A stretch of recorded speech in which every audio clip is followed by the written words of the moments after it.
sholat terutama sudah maju.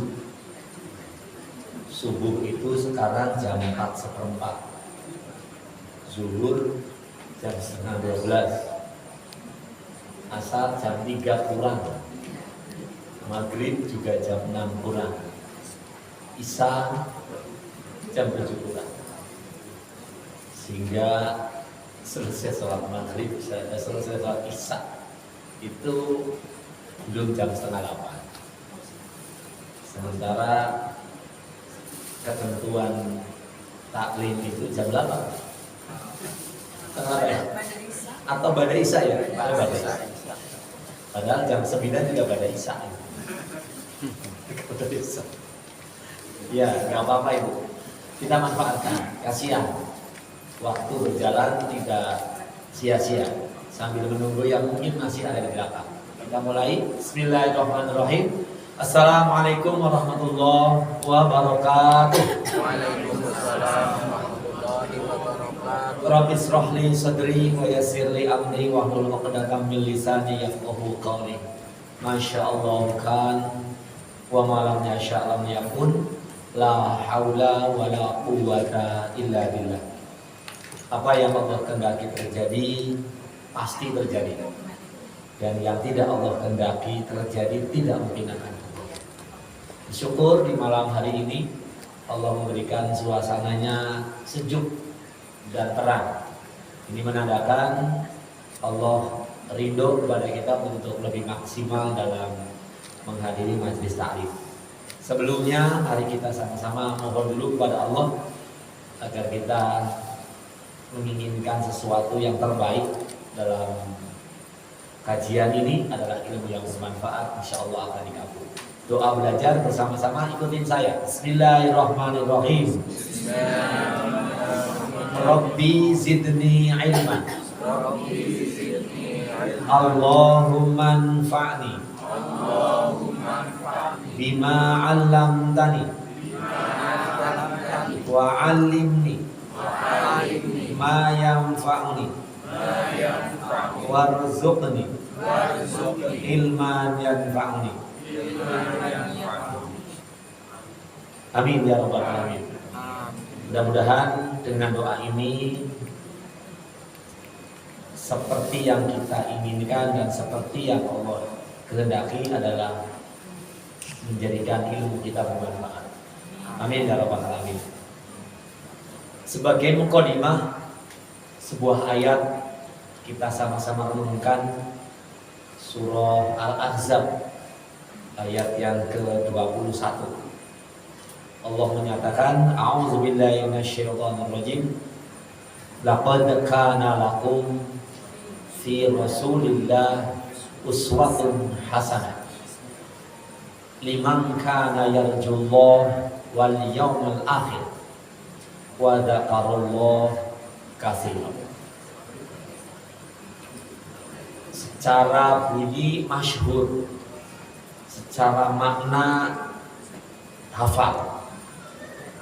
Kalau tidak salah terjemahnya kurang lebih sungguh telah ada buat kalian semua, maksudnya buat kita, suri toladan yang terbaik pada diri Rasulullah Sallallahu Alaihi Wasallam.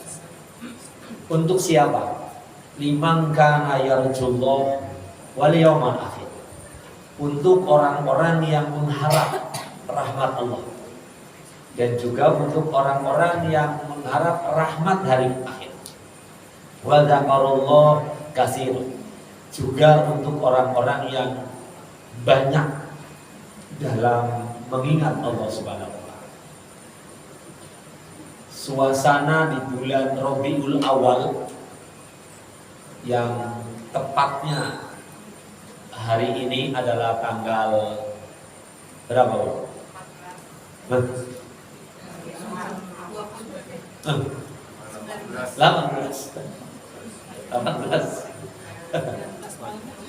malam 19. Iya, masalah 19. Yang mungkin kita kenal dengan bulan Rabiul Awal ini lebih masyhur disebut dengan bulan Maulid. mohon mumpung kita berada di dalam bulan Rabiul Awal yang terkenal dengan bulan Maulid, jangan sampai ada di antara kita yang masih rancu dalam mensikapi. Karena masih banyak di antara teman-teman kita dengan Maulid ini kayaknya gandrung banget. Padahal kita sudah belajar sekian lama. Kalau boleh mungkin mau sedikit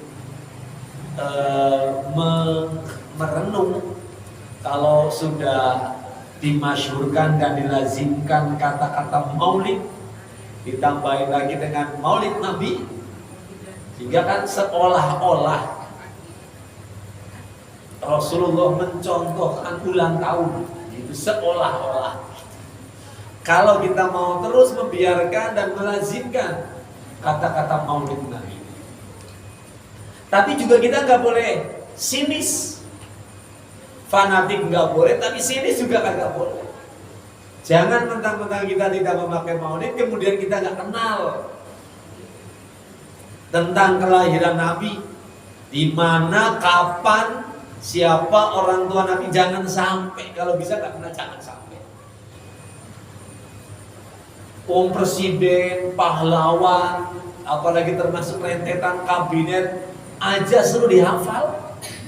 Masa sih Nabi kita, apalagi yang sebutannya kita sebagai orang yang cinta gitu loh, kok tidak kenal atau tidak hafal? Itu dipertanyakan dengan sebesar-besarnya. Ada yang nggak tahu kalau bulan Rabiul Awal disebut dengan bulan Maulid, emang tepatnya tanggal berapa bulan Rabiul Awal Nabi Muhammad dilahirkan? 12 Rabiul Awal tahun berapa? 571, yang mungkin dikenal dengan tahun gajah. Ini ibu-ibu karena saking nggak mau maulid, nggak tahu kapan Nabi Muhammad dilahirkan. Ya 12 Rabiul Awal tahun berapa? Tahun berapa ya? Gitu. Ya baguslah kita buat mengenang untuk tahun kali ini 1444 Hijriah ini. Coba dikenal, Rasulullah lahir 12 Rabiul Awal. Kalau mau tepat gitu kan, ya kalau mau diundang tahun ini ya pas 12 Rabiul Awal. Tapi selama bulan Rabiul Awal ini acara semua digerak maulid, insyaallah. Ya, sudah tahu 12 Rabiul Awal tahun 571. Tahu orang tuanya, siapa bapaknya? Abdullah. Ibunya? Kalau ada yang pernah menyebut Siti Aminah gimana? Aminah apa Siti Aminah? Aminah. Kalau Sitinya dari mana? Dari Jawa. Kalau orang Jawa yang nyebutin pakai Siti. Sama Khadijah, itu cuma Khadijah, tapi kenapa tidak ada tambahan Siti Khadijah ya? Maryam juga gitu, bukan Siti Maryam. Tapi kalau orang Jawa memang kayak gitu, nambahin dengan Siti, nggak apa-apa. Bapaknya Abdullah, ibunya Aminah. Tahu nggak kakeknya? Pamannya? Jangan ketuker. Siapa? Antara Abu Thalib dengan Abdul Muthalib. Mana yang kakeknya? Abdul Muthalib. Kalau yang pamannya? Jangan mentang-mentang ibu-ibu udah gak punya anak kecil, gak ada pelajaran sekolahan yang ditanyakan PR-nya itu sudah ngapalin apa juga. Ya, Abdul Muthalib itu kakeknya, Abu Thalib itu pamannya. Kalau yang menyusui Halimah sama. Gitu. Baik. Yang mungkin banyak karena itu kan tentang kelahirannya, orang tua sisi. Sekarang kalau keluarganya, anaknya, istrinya, tahu nggak istrinya ada berapa? 11. Ya, mau 11 kayak mau 9 kayak, tapi upayakan kita juga jangan sampai ada yang gak kenal. Kalau anaknya? 6 apa 7? Kalau kata bapak-bapak 7, ibu-ibu 6. Udahlah, nanti suit aja di rumah. PR ya. Iya, kalau ngaji udah sekian puluh tahun, kok istri Nabi gak kenal? Kenapa? Sementara deretan artis tuh kenal. Tapi sementara Rasul sendiri keluarganya gak ada yang kenal. Iya, tapi bukan itu sebenarnya. Kalau boleh kita mau mengenang maulid gitu, itu Rasulullah ketika ditanya puasa hari Senin, itu Rasulullah menerangkan karena saya dilahirkan hari Senin. Dan saya diutus sebagai Rasul juga hari Senin. Bahkan konon kabarnya meninggal juga hari Senin. Terus kalau yang pernah mengatakan ada, kalau meninggal hari Jumat bagus. Nyontoh siapa itu? Rasul sendiri meninggalnya hari Senin. Bagus gitu ya. Bagus karena hari Jumat kalau mau disolatinya di Jumatan banyak yang langit mungkin kali gitu. Tidaklah, tidak seperti itu. Kalau boleh ya, meninggal baik itu bukan karena hari, tapi karena akhlak atau yang sering disebut dengan husnul khotimah. Itu cita-cita semua orang kita semua. Tapi dari kelahiran Rasulullah yang perlu kita sama-sama garis bawain, sabda Rasulullah yang sangat masyhur. Rasul pernah menyatakan ini, innama bu'istu liutammima makarimal akhlak. Sesungguhnya aku diutus oleh Allah untuk menyampaikan, untuk menyempurnakan akhlak yang baik. Jadi maka sesuai banget dengan kajian kita pada malam hari ini adalah masuk dalam bab baru, yaitu bab akhlak yang terpuji. Bagaimana kita bisa mencoba untuk mendapatkan akhlak yang terpuji? Maksudnya adalah mencontoh akhlak Rasulullah. Ketika istri Rasul ditanya, Aisyah, gitu, bagaimana akhlak Rasul? Gitu. Jawabnya kok kana khuluquhul Quran. Adalah Rasulullah akhlaknya Al-Quran. Maka kalau kita mau kepengen mengetahui akhlak Rasul, baca Al-Quran. Dari awal sampai dengan akhir, syukur bisa memahami isi kandungannya. Sehingga nanti kita akan bisa ketemu ketika ada ayat-ayat yang berisi tentang perintah, Rasulullah lah orang yang paling pertama kali melaksanakan dari perintah itu. Dan ketika ada ayat-ayat yang berkenaan dengan larangan, Rasulullah lah orang yang paling jauh meninggalkan larangan. Nah, bagaimana kita? Mari kita coba menelusuri di bulan Rabiul Awal khususnya ini, bagaimana kesibukan kita sehari-hari, lebih khusus lagi yang berkenaan dengan ibadah. Jangan sampai ada yang tidak ada contoh. Jangan sampai ada yang tidak mengikuti Nabi Muhammad SAW. Makanya ayo berusaha terus. Karena dari segala macam amaliyah, segala macam, bukan hanya sekadar muamalah, ibadah lebih-lebih, terutama sholat. Apa kata Rasulullah? Sallu kama ra'aitumuni usolli. Sholatlah kalian seperti kalian melihat aku sholat. Jadi kalau kita mau melihat contoh terbaik, ya Rasul, sesuai dengan ayat tadi dalam surah Al-Ahzab ayat 21. Nyontoh itu bukan ustadz, nyontoh juga bukan orang tua, apalagi artis. Nyontoh adalah Rasulullah. Kalau semua yang dibalikin contohnya adalah Rasulullah, tidak mungkin ketemu dengan persoalan dan masalah. Kenapa? Rasulullah yang dicontoh, bukan ustaz. Karena kalau sudah 5 ustaz, ya 5 pendapat atau 5 perbedaan. Tapi kalau sudah Rasulullah, kayaknya susah untuk berbeda. Kalau toh memang itu berbeda dan ada dalilnya, tidak jadi soal. Gitu. Contoh umpamanya gitu loh.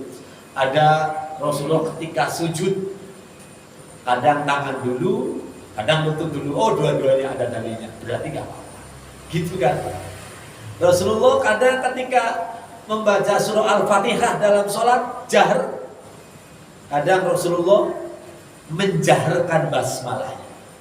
Tapi Rasul lebih sering mengesirkan basmalah. Kan gitu.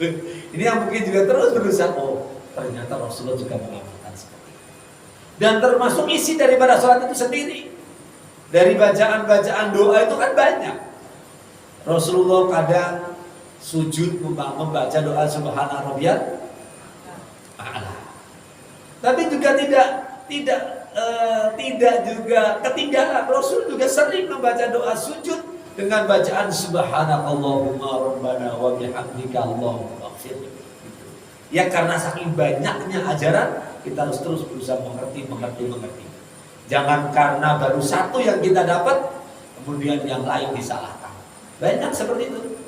Karena saking syar'inya kita baru belajar, doa iftitah itu Allahumma baik. Langsung divonis, selain Allahumma baik salah lagi. Akhirnya berantem jadinya. Na'udzubillahi min dzalik. Jangan kita termasuk orang-orang yang seperti itu. Oke, untuk mencoba kita sama-sama meniti bagaimana kita ingin mendapatkan akhlak yang mulia, kita ikuti hadis yang pertama. Bismillahirrahmanirrahim. An Ibnu Mas'ud radhiyallahu anhu qala Rasulullah sallallahu alaihi wasallam. Dari Ibnu Mas'ud, dia berkata, Rasulullah SAW bersabda, alaikum bisidqi, wajib kalian semua bersikap jujur atau bersikap yang benar. Kenapa? Fa inna sidqa yahdi ilal bir, karena sesungguhnya jujur atau kebenaran itu akan menunjuki atau menuntun kepada kebaikan. Wa innal birra, dan sesungguhnya kebaikan yahdi ilal jannah, akan menunjuk atau menuntun ke dalam surga. Wa ma yazalur rajul, dan tidak henti-hentinya seseorang yasduqu, berlaku jujur, wa yataharras sidq, dan dia selalu memilih kepada kejujuran, hatta yaktuba indallahi siddiqa, sehingga dicatat di sisi Allah sebagai orang yang siddiq atau ahli kejujuran atau ahli kebenaran. Allah Subhanahu wa ta'ala melalui lisan Rasulnya di dalam bab akhlak yang terpuji ini mengawali dengan sikap yang jujur atau sikap yang benar untuk mengawali jadi orang-orang yang berakhlakul karimah. Dan Rasulullah partnerin, di samping Rasulullah menerangkan tentang kejujuran, Rasul juga mengingatkan dengan kalimat yang berikutnya, wa iyyakum wal kadhiba, dan takutlah kalian dengan dusta. Tahu dusta enggak? Bohong. Tapi kalau bahasa dusta dengan bahasa bohong, itu kita lebih takut mana? Lebih berbobot mana gitu? Antara bohong dengan dusta.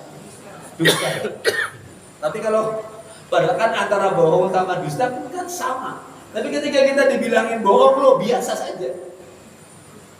Padahal Rasul sudah mewanti-wanti, takutlah kamu kepada sikap dusta. Kenapa? Fa innal kadhiba yahdi ilal fujur.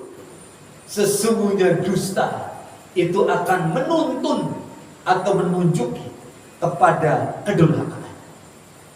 Fa innal fujur, dan sesungguhnya kedurhakaan yahdi ilan nar, akan menuntun atau menunjuki kepada neraka.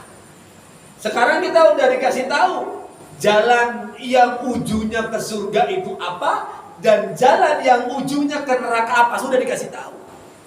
Dan sikapnya itu gampang, jujur aja. Dan awas dengan bohong, awas dengan dusta.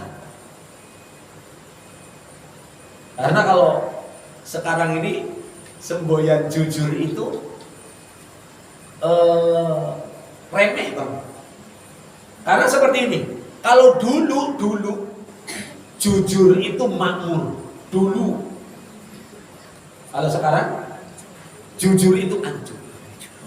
Dari mana tahunya begitu? Iya benar, jujur serius. Saya banyak mendapatkan cerita fakta dari pelaku. Salah seorang kepala bagian, kan udah bagus, sudah dapat inventaris mobil gitu. Tapi karena dia kepengen jadi orang yang jujur, suatu waktu atasannya nyuruh tanda tangan. Cuma suruh tanda tangan pokoknya. Begitu dia baca, wah ini nggak beres. Enggak, saya nggak mau tanda tangan. Cuman karena dia milih sikap yang jujur, saya nggak mau tanda tangan. Subhanallah, itu dia gara-gara sikap yang dipilih tidak mau tanda tangan karena tahu bahwa itu adalah tidak benar, akhirnya sudah dipecat itu dari kepala bagian. Sudah kepala bagian dan sudah dapat inventaris mobil. Subhanallah, cuman hanya kayak gitu. Dan sekarang mungkin banyak dengar cerita dan kisah. Orang kalau jujur, terutama dalam hal ini hakim lah. Kalau hakim jujur, cepat selesai, cepat pensiun. Kalau pensiun kan selesai, terhormat, pecat gitu. Atau diberhentikan dari hakim. Kan sangat-sangat memprihatinkan banget gitu. Makanya yang terjadi bagaimana sekarang? Gara-gara hakim tidak jujur, maka yang terjadi orang yang benar malah justru di penjara, orang yang salah malah bebas. Nah, susah kan?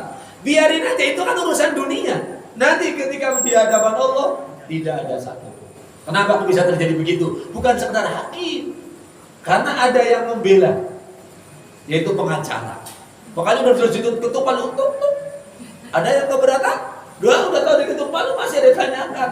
Ada yang keberatan, yang hancur keberatan terus. Ya udah ditunda sidang sampai besok tuh. Terus di sidang kok kayak main-main gitu. Subhanallah. Jadi buat kita semuanya, ayo takutlah kepada dusta. Karena dusta akan menunjuki manusia untuk durhaka. Dan kedurhakaan ujungnya kepada neraka. Rasul melanjutkan kalimatnya, wa ma yazalur rajul, dan tidak henti-hentinya seseorang yakdzibu, dia berlaku dusta, wa yatakharral kadiba, dan dia selalu memilih kepada kedustaan, hatta yaktuba indallahi kazzab, sampai dicatat di sisi Allah sebagai pendusta. Kalau boleh jujur, ibu ditanya suka atau pernah nggak dusta, atau pernah nggak bohong lah gitu gampang. Pernah ya? Mau diulang lagi nggak? Ini bentar lagi akan yang ditanya sama suami, Bu, uang belanjanya masih habis, langsung habis gitu. Kira-kira kenapa tuh? Walaupun masih, tapi ibu langsung habis. Kira-kira kenapa? Nah, kan? Langsung habis. Kalau nanti terus terang masih, udah dikasih lagi, suzon banget gitu. Padahal bisa jadi ketika ibu bilang alhamdulillah masih separuh Pak, gitu loh. Karena dikasih 10 juta umpamanya sebulan, maaf baru kepake 5 juta, subhanallah, Pak, hemat banget. Udah, kalau gitu sekarang pegang aja ATM-nya. Bisa jadi gitu kan? Tapi karena kita udah seuzon, langsung aja bersikap habis. Langsung kita ibu-ibu langsung berpikir yang negatif. Karena kalau kita terus terang jujur masih ada, gak bakalan dikasih lagi. Kalau sama suami aja udah pikir aja begitu, sebagaimana sama orang lain. Masya Allah. Sepele itu sepele. Kalau bapak-bapak suka bohong apa? Kalau pulang-pulang malam gitu mamanya apa? Meeting. Ya meeting beneran memang. Mau perasaannya apa? Sudahlah, jangan, makanya gitu. Jujur aja. Kita berperilaku yang baik untuk bisa sampai kepada dicatat di sisi Allah menjadi orang-orang yang sidik, menjadi orang-orang yang berperilaku yang benar, jujur, super jujur. Tapi sebaliknya, hindarilah atau bahkan jauhilah oleh kita semuanya perilaku dusta. Kadang-kadang lebih dusta lagi kepada anak. Diem gak? Nanti dibeliin jajan. Udah diem gak dibeliin jajan? Ibu-ibu ini biasanya nenek-nenek yang suka janji sama sama ngomong cucu gitu. Itulah nanti diperbaiki lagi. Makanya mumpung bulan Rabiul Awal ini Rasulullah diutus ke muka bumi ini membuat kita semua menjadi orang-orang yang solih, menjadi orang yang solihah, menjadi orang-orang yang berakhlakul karimah. Karena ada sebuah hadis yang sangat masyhur banget. Tidak ada amalan yang beratnya di timbangan Allah melebihi daripada akhlakul karimah. Jadi perbuatan amal apa saja ditimbang berat. Tapi yang paling berat di hadapan Allah timbangannya adalah akhlak. Ada hadis yang lain mengatakan yang paling banyak mengarahkan atau menghantar manusia untuk bisa masuk surga ternyata akhlak. Tapi kadang ada yang terbalik begini Bu. Ada orang yang sholat, rajin banget sholatnya, bukan hanya wajib, sunnah, tahajud dan duha tidak pernah ketinggalan. Bahkan puasanya bukan hanya Senin Kamis, Daud baca Qurannya bukan one day one juz, 3 juz sehari. Tapi akhlaknya jelek. Ada orang yang gak sholat malah, tapi akhlaknya baik. Kalau kita suruh menilai, yang mana yang terpilih kira-kira?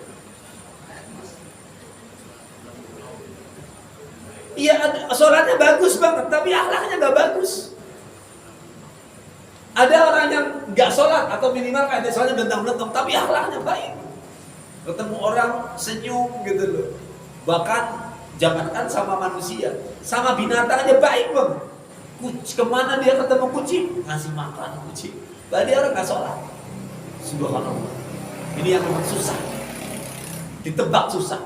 Tapi jangan kita suka minta. Oh ya bagusannya nggak sholat kok bagus. Oh bagusan yang sholat tapi akhlaknya jelek. Lu akhlak jelek kok bagus. Jadi kalau ulama yang bijak memberikan penilaian begini, dia yang sholatnya bagus, akhlaknya jelek. Artinya udah sholat aja akhlaknya jelek, bagaimana dia nggak sholat? Terus yang tadi ada orang yang gak sholat tapi akhlaknya bagus, gak sholat aja akhlaknya bagus, lebih kalau dia sholat. Jadi gak terkesan gak menyalahkan satu sama lain. Dan seolah-olah kita suka menyalahkan, oh bagusan ini seolah-olah yang lain gak bagus. Contoh lah, ibu nih masuk ke masjid nih. Sebenarnya kan ibu biasa sholat 2 kali, sholat tahiyatul masjid sama sholat qobliyah, biasanya begitu. Tapi karena waktunya mepet, ibu pilih salah satu. Mau pilih yang mana? Tahiyatul masjid apa qobliyah? Kenapa pilih qobliyah? Atau kenapa pilih tahiyatul masjid? Iya, kalau cuma lakukan aja, jangan menilai lah. Oh iya bagusan tahiyatul masjid gitu kan? Kan seolah-olah qobliyah gak bagus. Atau bagusan qobliyah, seolah-olah tahiyatul masjidnya kurang bagus. Sudah, lakukan aja yang seret menurut kita, jangan dikomentari. Seperti itu yang diharapkan. Jadi jangan menyalahkan satu sama lain, karena belum tentu yang kita salahkan itu jelek, dan belum tentu yang kita benarkan itu baik, belum tentu. Karena itu urusan Allah Subhanahu wa Ta'ala. Itu hadis yang pertama. Perhatikan bagaimana kita sehari-hari, sudahkah berperilaku jujur? Dan bagaimana sikap bohong atau dusta yang ada dalam diri kita? Makanya kan ada sekarang kalimat yang suka untuk bercanda gitu. Tidak boleh ada dusta di antara kita. Tapi itu cuma dari sebutan aja. Suami istri, orang tua, anak gak boleh kita, antar kita dusta gak boleh. Iya, gak boleh. Tapi kenyataan yang ada masih aja. Nah mudah-mudahan melalui momen Rabiul Awal, melalui momen Maulid Nabi, melalui momen kelahiran Rasulullah SAW, ayo kembalikan perilaku dan amalia serta ibadah yang kita lakukan kembali kepada contoh Rasulullah SAW sebagai bukti cinta kita kepada Rasul, untuk juga membuktikan cintanya kita kepada Allah. Karena apa? Cinta kita kepada Rasul itu bukti bahwa kita cinta kepada Allah. Nanti bisa dilihat dalam surah Ali Imran ada kalimat gini, Qul in kuntum tuhibbunallah fattabi'uni. Katakan wahai Muhammad, jika kalian semuanya mencintai Allah, ikutin aku. Tuh kan? Mengikutin Rasul itu bukti bahwa kita cinta kepada Allah. Apa hasilnya? Yuhibbukumullah. Kalau sudah kita cinta kepada Rasul, mengikuti Rasulullah, Allah juga akan mencintai kepada kita semua. Gitu. Rasulullah melengkapi, man ahya sunnati faqad ahabbani wa man ahabbani faqad ma'i fil jannah. Yang mau mengamalkan ajaranku, tandanya dia cinta kepadaku. Kalau tadi kan cinta kepada Rasul sama dengan cinta kepada Allah. Tapi di sini enggak. Kalau sudah cinta kepadaku, akan masuk surga bersamaku. Insyaallah. Luar biasa kita sampai. Satu. Hadis yang pertama. Hadis yang kedua. 1548. An Abi Hurairah radhiyallahu anhu anna Rasulullah sallallahu alaihi wasallam qala. Dari Abu Hurairah radhiyallahu anhu bahwasanya Rasulullah SAW bersabda, "Iyyakum wazzon." Takutlah kamu sekalian kepada prasangka. Ibu tahu prasangka? Iya. Fa inna zon, sesungguhnya prasangka itu akzabul hadis, sedusta-dustanya ucapan atau sedusta-dustanya pembicaraan. Itu zon. Lebih-lebih suuzon. Yang dibolehkan itu bukan suuzon, tapi kan nggak apa. Karena kita yang masyhur itu adalah suuzon. Itu yang padahal dilarang, yang tidak boleh. Tapi apal. Tapi justru yang diperintahkan atau yang boleh malah nggak apal. Husnudon. Prasangka yang baik. Ya tadi jangankan kepada orang lain. Tadi ibu sama suaminya sendirinya nggak berprasangka baik. Langsung prasangka jelek aja. Suruh ngaku aja masih uang belanjanya mau masih. Ya selesai gitu. Kok bilangnya habis gitu. Padahal masih. Karena tadi seuzonnya udah terlebih dahulu dikedepankan. Kenapa? Kalau nanti dibilangin masih ada nanti nggak dikasih. Oh seuzon banget. Itu sama suami. Orang yang terdekat dengan ini. Emang iya. Ibu masih nggak percaya dengan suami. Kan udah hidup sekian lama, udah biasa di rumah bareng, masa nggak tahu sifat suami sih? Suami saya itu orang yang terbaik. Makanya cobalah bayangkan kita sekarang rumah tangga itu seperti waktu pacaran. Pokoknya ngelihat istri itu, nggak ada dua. Istri juga begitu melihat suami juga udah nggak ada duanya gitu. Kalau bisa gitu, tapi susah. Susah begitu. Jelas-jelas ini. Rasulullah kan ketika menginformasikan dari laki-laki, kalau kalian di luar lihat perempuan cantik, pulang temuin istrimu. Gak pada mau pulang. Itu Rasul yang nyuruh. Maksudnya apa sih? Apa yang terkandung dalam hadis tadi? Wahai para laki-laki, wahai para suami, kalau di luar lihat perempuan cantik, pulang temuin istrimu. Maksudnya tahu nggak? Apa?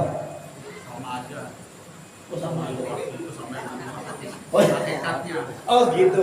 Maksudnya kalau ada perempuan yang cantik di luar, kemudian kita pulang, hilang itu yang cantik di luar hilang. Melihat kecantikan istri itu hilang, cantiknya di luar. Harusnya kan begitu. Tapi karena bapak-bapak udah paham, ada di rumah juga kayak gitu. Gak pernah percaya gitu. Istri udah gak percaya sama suami. Suami juga udah gak percaya sama istri. Terus mau percaya sama siapa gitu. Tapi bener kok kalau gak percaya bener. Kan percaya sama istri syirik. Percaya sama suami syirik. Iya percaya hanya kepada Allah. Tapi maksudnya dalam muamalah kita coba. Jadilah laki-laki yang terbaik seperti Rasulullah SAW.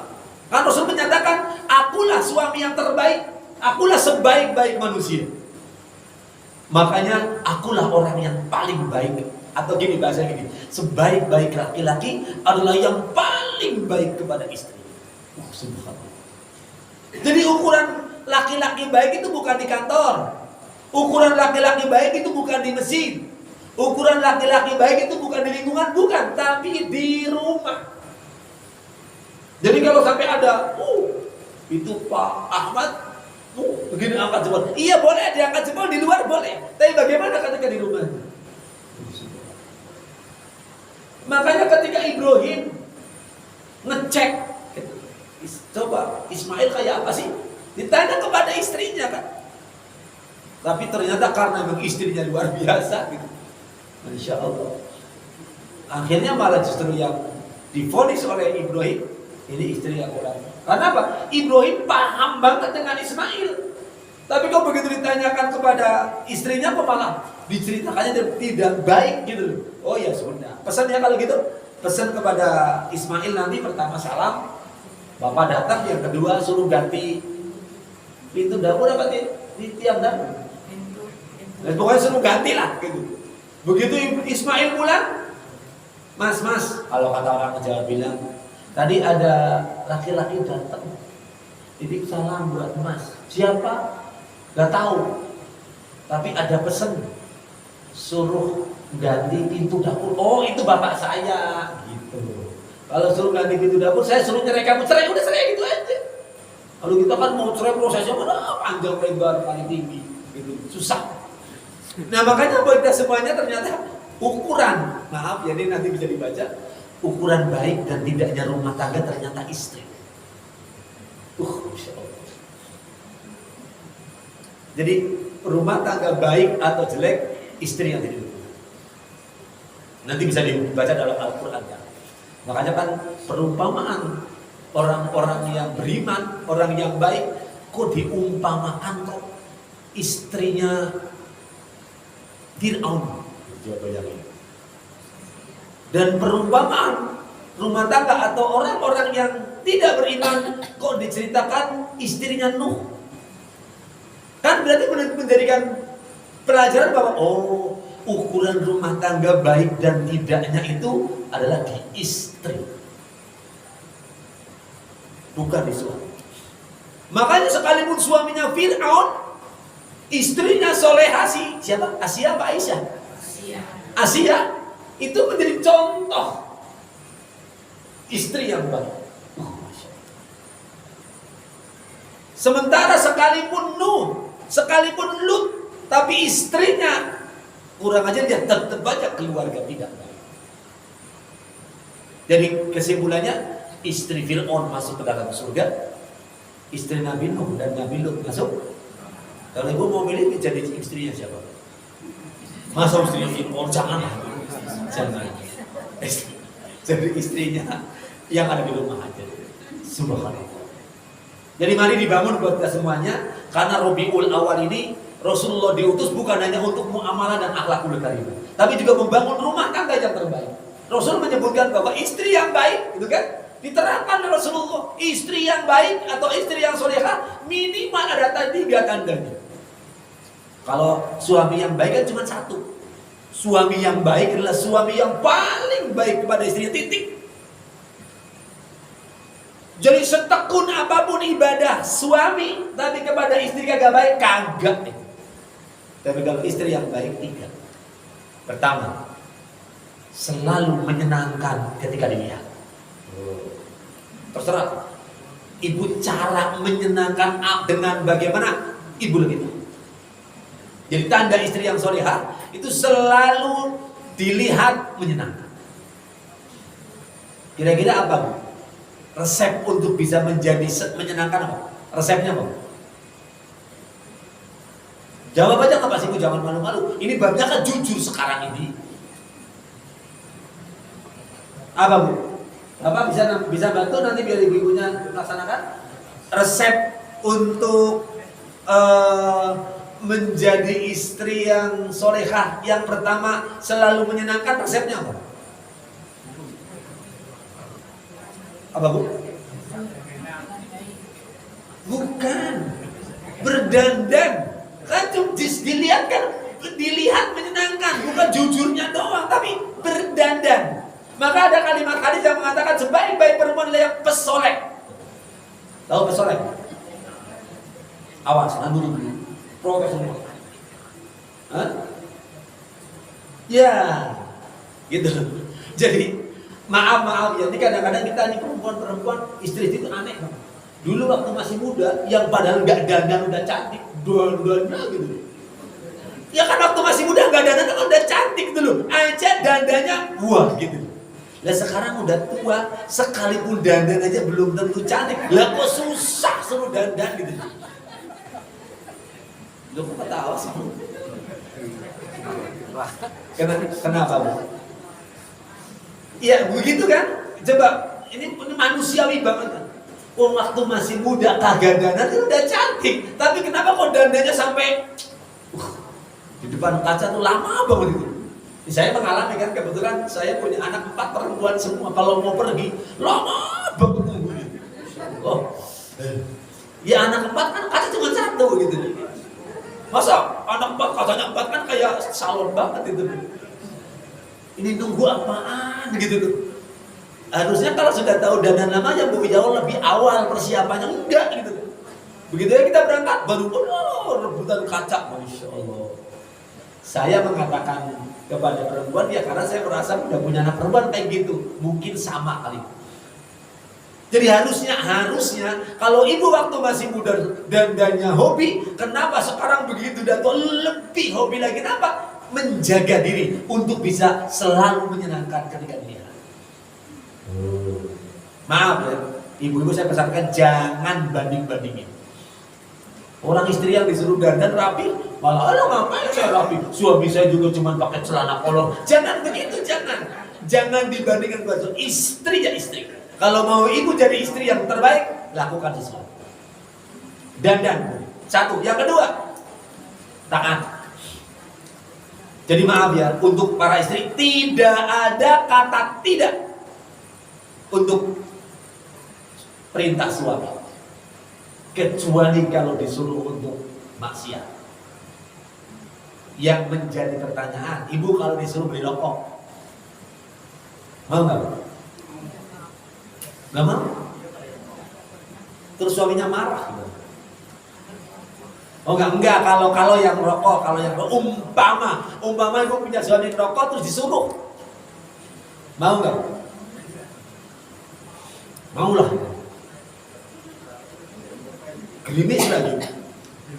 Ya sudah. Tapi jelas yang tidak boleh hanya 1 kalau disuruh maksiat. Tapi kalau selagi itu tidak maksiat tidak. Yang ketiga, 1 kan selalu menyenangkan. Yang kedua taat. Yang ketiga, tidak memasukkan laki-laki lain tanpa izin suami. Itu saja. Atau bahasanya gini Bu, menjaga diri di rumah ketika suami tidak ada, itu aja bahasanya. Tapi yang jadi masalah sekarang banyak banget sales ke rumah, permisi gitu. Masuk, malah disuruh masuk. Kadang-kadang kan sales itu gemesin banget itu. Bu mau nawarin, enggak, bentar aja Bu, nggak apa-apa deh. Udah bilang enggak, tetap pintar banget, namanya sales kan pintar ngomong Bu. Oh ya udah deh, terserah. Kita udah enggak aja dari awal udah enggak, tapi begitu dia pintar sales ngomong, akhirnya dikasih kesempatannya sudah deh. Akhirnya ngomong kan sales demi mengeluarkan dagangannya, ibu langsung enggak niat tapi cuma sekilas. Ada barang yang ditawarkan, ini harganya murah kok, cuma 100.000 gitu umpamanya gitu loh Bu. Ya karena ibu nggak suka, ibu juga nggak minat, ibu nanyanya semaunya gitu. Lah kalau boleh 25.000 gitu loh Bu. Ternyata ibu sini dipanggil gitu. Tambahin deh Bu, tambahin deh gitu loh. Enggak, kalau boleh ya 25.000. Padahal kan kita nggak niat beli tuh Bu. Akhirnya karena emang ibu niatnya nggak beli, nggak mau naik dari harga 25, dikasih ujungnya Bu. Oh kan, hebatnya sales itu. Tapi sales hanya pintar menawarkan dagangan. Coba sales kalau cuma suruh dakwah hebat kali ya. Suruh menyampaikan ayat, pintar kan harusnya pintar ngerayu, pintar ngomong gitu. Harusnya, tapi sayang hanya bisa menawarkan barang, tidak bisa menawarkan ilmu pengetahuan yang berkenaan dengan agama. Insya Allah. Dah 3 aja. Jadi ibu silakan kalau mau kepingin jadi istri yang soleha, lihat 3 macam itu. Ini karena baru semester 3, jadi baru sampai 3. Nanti kalau semester 7 mungkin ada tambahan. Istri soleha itu apa lagi sih? Nah nanti. Tapi nanti itu dulu. Baik, hadis yang kedua tadi sudah kita sama-sama pahami bahwa takutlah kamu sekalian kepada dusta. Kepada prasangka. Sesungguhnya prasangka itu adalah sejelek-jelek pembicaraan. Prasangka. Makanya tolonglah bersihkan hati kita dari suka nyangka-nyangka. Ada tetangga beli kulkas, komentarnya kemana-mana. Apalagi kalau beli mobil. Aduh, subhanallah. Bukannya seneng gitu. Kalau tetangga beli mobil, bukan seneng lah. Alhamdulillah saya punya tetangga. Jadi nanti kalau saya butuh es gitu loh, bisa beli ke sebelah kan jadi gak jauh-jauh. Atau mungkin bisa minta, subhanallah. Tapi kadang-kadang emang perempuan gitu. Makanya kadang heran kita kalau diberikan panca indera yang normal, kadang malah justru berpikirannya enggak. Mudah-mudahan dengan suasana Rabiul Awal kita kepingin membersihkan dari perilaku-perilaku yang tidak baik, karena kemarin sudah dilewatin bab akhlak yang tercela. Sekarang kita memasuki akhlak yang mulia atau akhlak yang terpuji. Satu lagi, biar mikir. Satu lagi, hadis yang ketiga 1549. An Abi Sa'id Al-Khudri radhiyallahu anhu qala Rasulullah sallallahu alaihi wasallam. Dari Abi Sa'id Al-Khudri, semoga Allah meridhoinya, dia berkata, Rasulullah SAW bersabda, Iyyakum wal julus ala turuqat. Takutlah kamu sekalian dari duduk-duduk di jalan. Ini kalau kita mungkin sudah tidak lagi, karena tempat duduk kita sudah dibikinkan di taman, jadi bukan di jalan. Tapi kebetulan di zaman Rasulullah tidak lagi ada taman, tidak lagi ada aula yang enak nyaman di pinggir jalan, gitu. Maka dari itu, ketika Rasulullah memberikan instruksi ini, para sahabat komentar, gitu. Malu, mereka para sahabat bertanya atau berkata, ya Rasulullah, wahai Rasulullah, malana budun min majalisina. Tidak ada bagi kami tempat-tempat untuk duduk. Natahaddatsu fiha, yang kami bisa berbincang-bincang di dalamnya. Kata para sahabat, tidak lagi ada tempat yang lain ya Rasul. Kami untuk bisa duduk dan bercakap-cakap, berbincang-bincang. Gitu. Qala. Akhirnya Rasulullah memberikan maklum dengan kalimat fa'amma idzan, kalau memang adanya begitu, gitu kan? Rasulullah menyatakan gitu.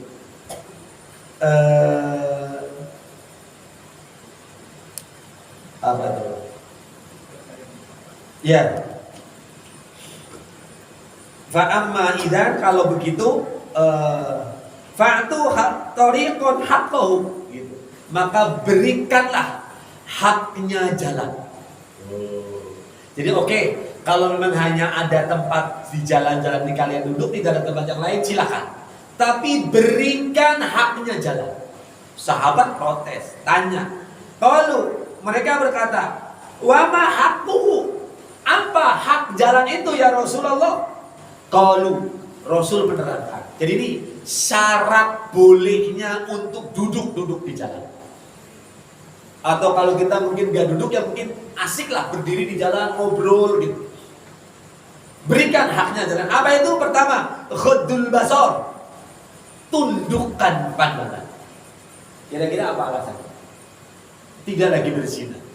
Baik, ini terutama yang biasa terlintas dan biasa terhukumnya adalah laki-laki suruh menundukkan pandangan ketika ada perempuan lewat. Itu ada perempuan apalagi cantik lewat, itu tolong tundukkan pandangan.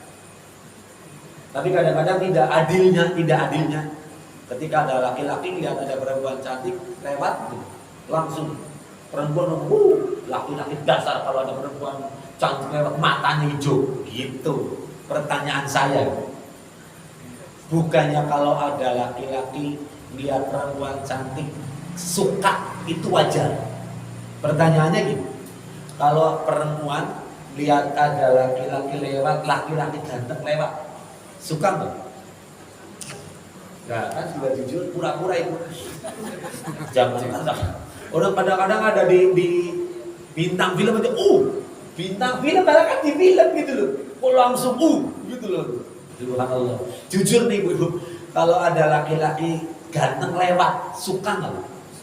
Itu normal, wajar gitu loh. Makanya kalau udah tahu, ibu juga kalau melihat ada laki-laki ganteng lewat itu suka. Kenapa?